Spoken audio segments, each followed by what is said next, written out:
I think one of the biggest proponents of having it legalized is the fact that you can use cannabis for many different products. And most importantly, you're using it for products that are not involving giving you high, especially involving hemp. You can use it for, food, oils. You can use the stalks for like concrete. You can use them for fiberboard, textiles. I mean, there's so many countless um, things that you can do with the legalization of hemp or the cannabis plant. Now, when it comes to legalization of marijuana or medical marijuana, I mean, it becomes an instance where it's been pushed underground for so long that it's important that the people who at least are in favor of it, can have their voices heard and can know some truth about the situation moving forward. Okay, and so with there's plenty of polls out there that can show where the support is for legalization, both for medical and recreational purposes. Do you think that there's sort of a difficulty in speaking about that in a public forum, just because people might not want to publicize how much they might be behind it? Yeah, and I think part of that's the stereotype that's been around for over a century within our country, that people are afraid to talk about the legalization of marijuana because they're afraid that they might be seen as a pothead or somebody who is always using, and that's not necessarily true. These people are using it for purposes, whether medical purposes, to improve their health, or maybe not improve their health but improve their situation with their health concerns, or maybe it's for recreational use for people who are enjoying it to get a relaxing sensation within their own lives.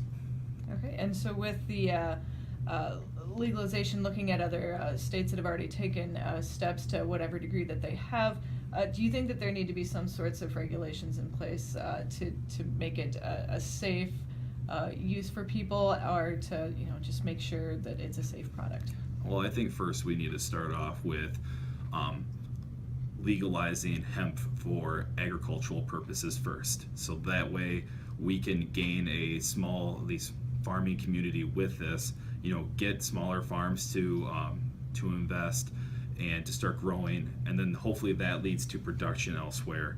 Um, and then from there, maybe we can get into hopefully, legalization of medical marijuana and then recreational. And in that case, yeah, I mean, you definitely have to put some restrictions on something, especially if it does impair or improve judgment in whichever way. I mean, if we're not certain because we don't have the funding for the research on it, I mean, we got to find out somehow. Several of the officers from those states have noticed an increase of impaired driving under the influence of cannabis, especially the really high potency THC levels of the extracted versions of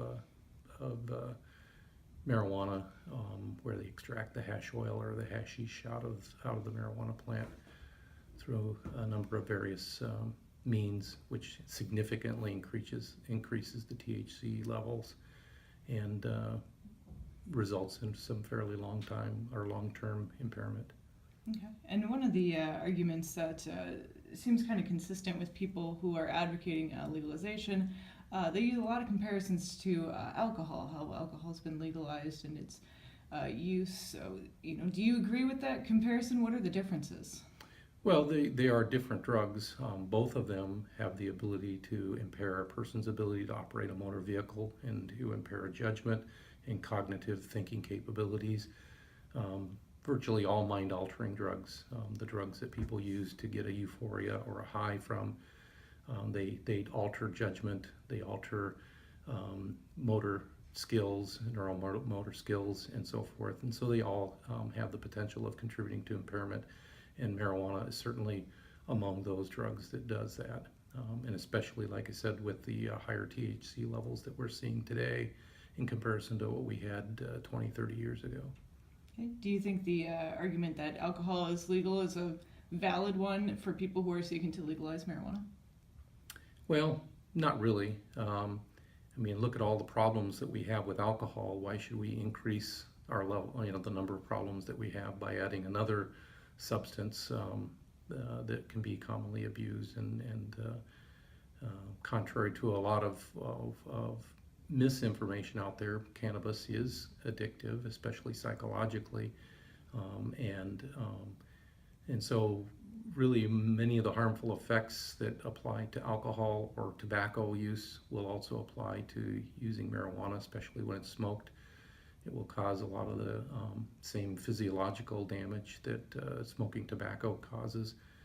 And in addition to that, it has much higher impairing of the cognitive and motor functions in the mind and the body. So it will, you know, it impairs a person just like alcohol does. So it's one more problem that would be adding to an already existing significant concern when it comes to the safety of the people in the community.